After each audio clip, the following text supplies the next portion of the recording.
Hello, मैं विकास कुमार एक बार फिर से आप लोगों का इस चैनल पर स्वागत है। मेरा चैनल है मंझोल स्पोकन इंग्लिश। तो देखिए, बिना समय बर्बाद किए शुरू ही कर देते हैं। यहाँ पर कह रहा है क्या जो 8 नंबर स्टेंजा है। सबसे पहले देखिए, इसे लाइन बाय लाइन में बताऊंगा। उसके पहले कुछ थोड़ा बहुत देखिए अंडरलाइन मैंने किया है वर्ड को, जो आप लोगों को ये लिख लेना बहुत आवश्यक है। जैसे कि मैंने देखिए यहाँ लिखा है थंडर, THUNDR, थंडर। थंडर का मतलब होता है गरज, बादल की गरज।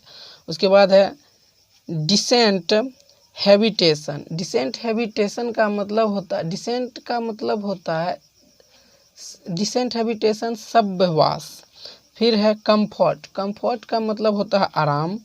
उसके बाद ओकेजनली। ओकेजनली का मतलब होता है कभी ना कभी। और फिर देखिए उसके आगे है करगेटेड।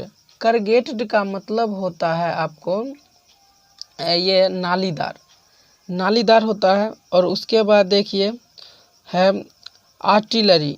आर्टिलरी का मतलब होता है तोपें। और उसके बाद है बम्बार्डमेंट। बम्बार्डमेंट का मतलब होता है बमबारी। तो देखिए, आपको सिर्फ देखने से कोई फ़ायदा नहीं होगा, इसलिए आप प्लीज़ कॉपी कलम निकाल लीजिए और नोट करते जाइए। मैं जो कहता हूँ आप नोट करते जाइए, ताकि आपको जब नोट तैयार कर लेंगे आप, तो आपको पढ़ने में बहुत आसानी होगा। तो चलिए शुरू करते हैं। कहता है ऑटम अगेन वॉज प्लीजेंट। शरद ऋतु फिर से सुखद थी। And so was the winter. और इतनी सर्दी थी एक्सेप्ट व्हेन इट रेंड। सिवाय इसके कि जब बारिश हुई। With thunder and rain and piercing cold winds. गरज और बारिश के साथ और सर्द हवाएं की छींटें।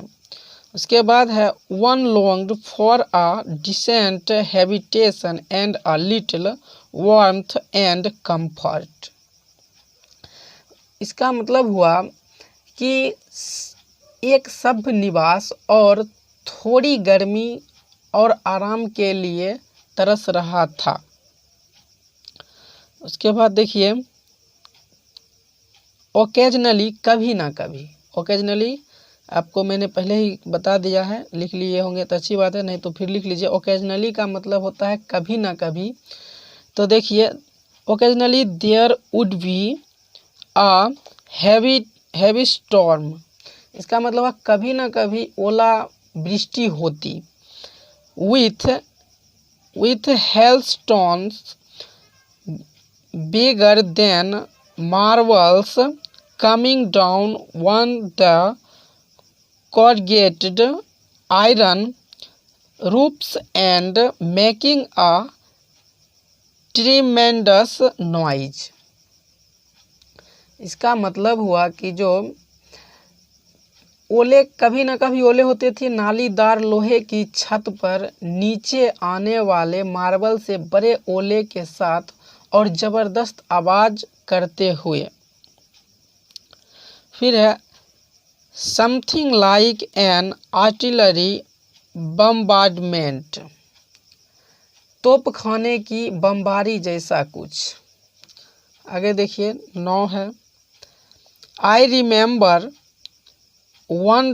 देखिए सबसे पहले अब आप इस 9th का जो है ये वोकेबलरी लिख लीजिए। वोकेबलरी लिख करके देखिए यहाँ है पार्टिकुलरली। पार्टिकुलरली का मतलब होता है आपको विशेष रूप से। फिर आगे है थंडर स्टॉर्म। थंडर स्टॉर्म का मतलब हुआ आंधी तूफान। उसके बाद ऑल टुगेदर का मतलब होता है कुल मिलाकर। और फिर मिसरेबल डेज। मिसरेबल डेज का मतलब हुआ दुखी दिन। तो आप नोट कर लिए हैं, उम्मीद है। तो चलिए अब 9th line by line Hindi और इंग्लिश आप देखिए, इंग्लिश पढ़ के एक लाइन हिंदी बताता हूँ। आप प्लीज़ इसे भी नोट कर लीजिए ताकि आपको याद करने में आसान हो, समझने में दिक्कत ना हो। I remember one day particularly, I remember one day particularly, इसका मतलब मुझे एक दिन विशेष रूप से याद है।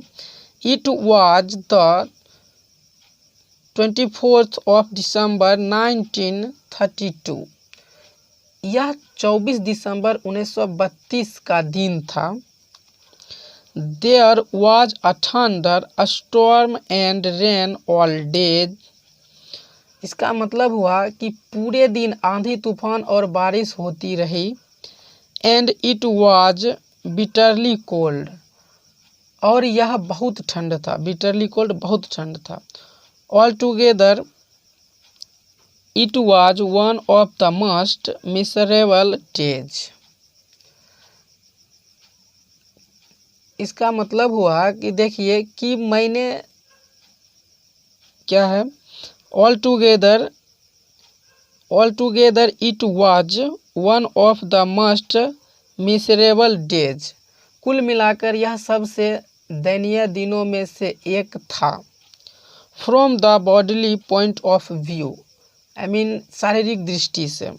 Date I have spent in gaol, कि मैंने जेल में बिताया।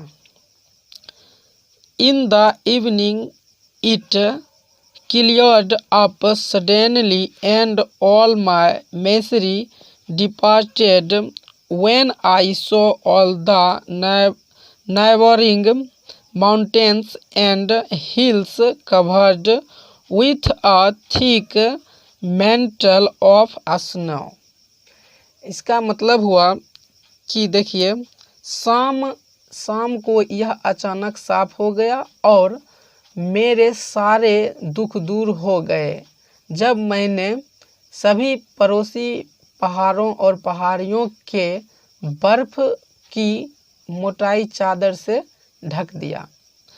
फिर कहता है next day Christmas day was lovely and clear, कहता है अगले दिन क्रिसमस का दिन प्यारा और स्पष्ट था।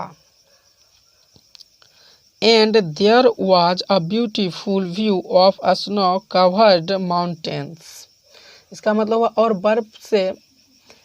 और बर्फ से ढके पहाड़ों का एक सुंदर दृश्य था। उसके बाद देखिए 10 स्टेंजा, थोड़ा मैं ऊपर कर देता हूँ। 10 स्टेंजा का आप वोकैबुलरी लिख लीजिए, फिर मैं लिखा रहा हूँ, आप प्लीज़ कॉपी कलम लेकर ही बैठे मेरे वीडियो देखने के लिए। तो देखिए इंडल्जिंग का मतलब होता है लिप्त। फिर है ऑब्जर्वेंट का मतलब हुआ तेज नज़र। उसके बाद फिर देखिए लोनलीनेस, देखिए लोनलीनेस का मतलब होता है तन्हाई। फिर है डिजर्टेड का मतलब होता है आपको वीरान। उसके बाद फिर देखिए यहाँ है इनएडवर्टेंटली का मतलब हुआ अनजाने में। उसके बाद है एक्सटरमाइनेट का मतलब होता है विनाश। फिर है डेजिस्टेड का मतलब हुआ उतर गया। उसके बाद फिर है इंटरफेयर का मतलब हुआ दखलनामा।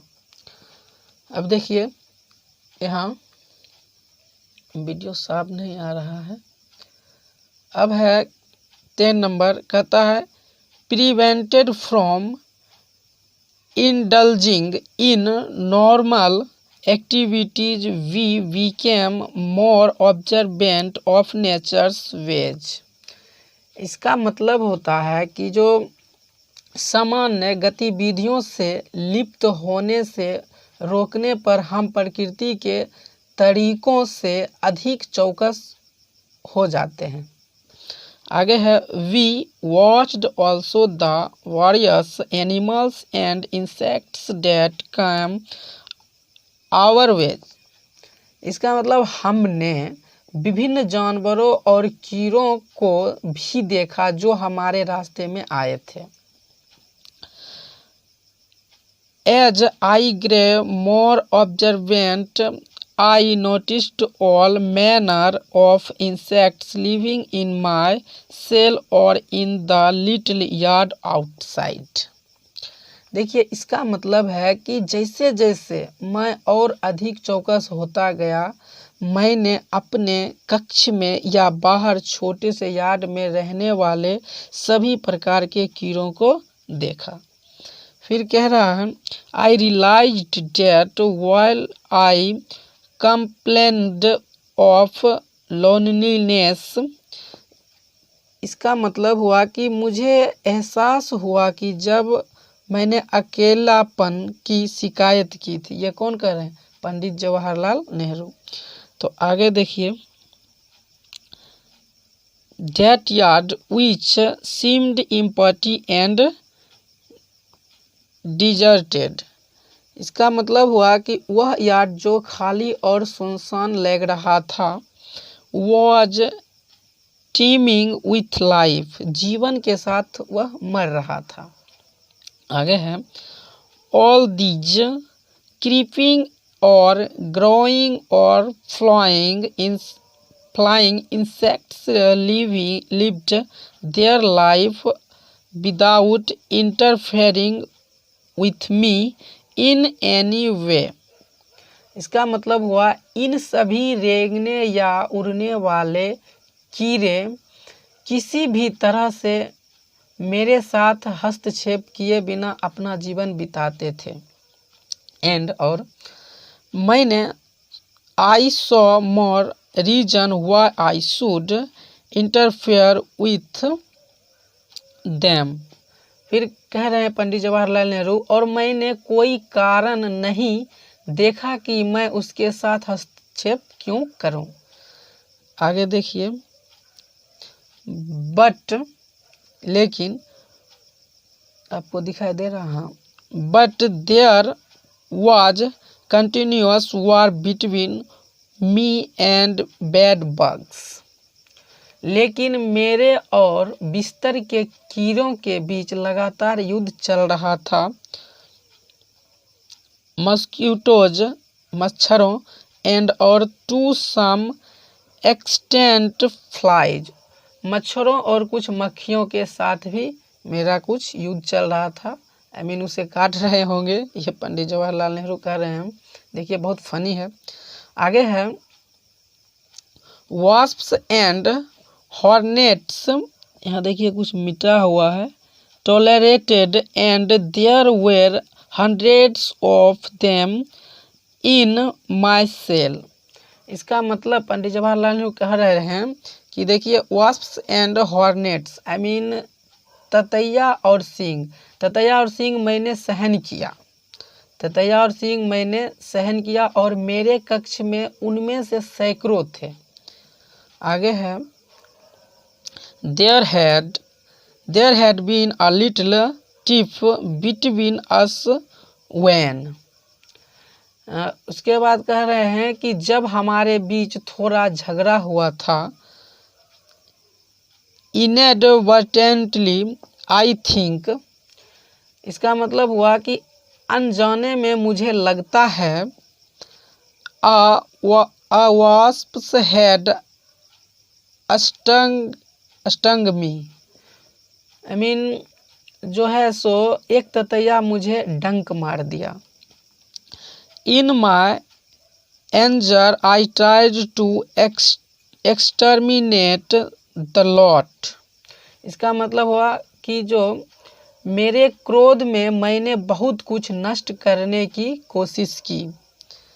फिर है, but they put up a brave fight in defence of their temporary home. लेकिन उन्होंने अपने अस्थाई, टेम्पररी का मतलब होता है अस्थाई, अस्थाई घर की रक्षा में एक बहादुर लड़ाई लड़ी। विच probably contained their eggs।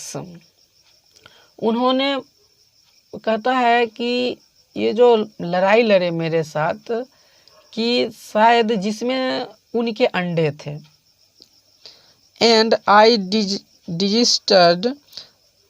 desisted and decided to leave them in peace if they did not interfere with me and more। जिसमें शायद उनके अंडे थे, उसके लिए लड़े थे, और मैंने उन्हें शांति से छोड़ने का फैसला किया। अगर, फिर है कि अगर, देख रहे हैं, if they did not interfere with me and more any more, तो इसका मतलब अगर उन्होंने मेरे साथ कोई और हस्तक्षेप नहीं किया। फिर आगे है, for over a year after that I lived in the cell surrounded by these wasps and hornets. इसका मतलब है कि 1 साल से अधिक समय के बाद मैं इन ततैया और सींगों से घिरे हुए कोठरी में रहा। एंड दे नेवर अटैक्ड मी, और उन्होंने मुझ पर कभी हमला नहीं किया। अटैक्ड, हमला किया। एंड और वी रिस्पेक्टेड ईच अदर, और हमने एक दूसरे का सम्मान किया। आगे है 11th, bats I did not like but I had to endure them. 11 number में पहले देख लीजिए, फिर इसका मैं ये अंडरलाइन जो वोकेबलरी है इसको मैं लिखा देता हूँ तो आपको, ताकि आपको समझने में और फिर से जब आप पढ़ें तो उसमें आपको परेशानी ना हो। देखिए, एंड्यूर का मतलब होता है, 11 नंबर का है, सहना। और देखिए, साउंडलेसली का मतलब होता है बेधड़क, बेखौफ। उसके बाद है डार्कनिंग का मतलब होता है काला। और उसके बाद है अफ्रेड का मतलब होता है डरा हुआ। तो देखिए, कहता है bats I did not like but I had to endure them. इसका मतलब चमगादड़ मुझे पसंद नहीं थे, लेकिन मुझे उन्हें सहना पड़ा। दे फ्लेव साउंडलेसली इन द इवनिंग डस्क। इसका मतलब हुआ उन्होंने शाम की शाम में बेखौफ होकर उड़ान भरी। बेखौफ, साउंडलेसली। उसके बाद है and one could just see them against the darkening sky. और कोई उन्हें केवल काले आकाश के विरुद्ध देख सकता था। देखिए, यहाँ है एराई थिंग्स, भयानक बातें। I had a horror of them, मुझे उनसे डर लगता था।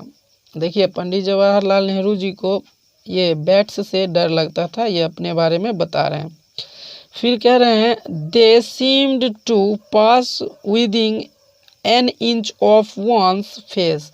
उन्होंने कहा कि, और फिर कहते हैं कि वे 1 इंच मेरे चेहरे के नज़र से गुजरे थे।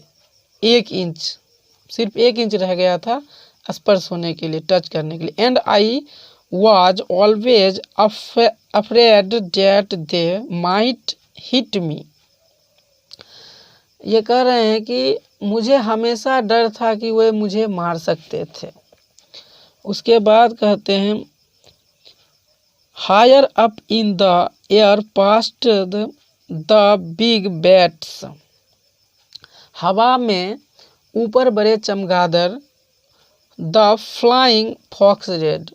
हवा में ऊपर बड़े चमगादड़ उड़ते हुए लोमड़ियों को पास किया। तो ये पंडित जवाहरलाल नेहरू कह रहे थे।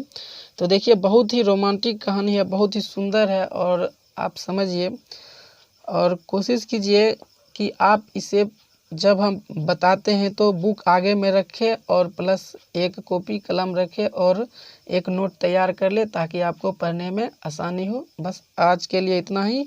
अब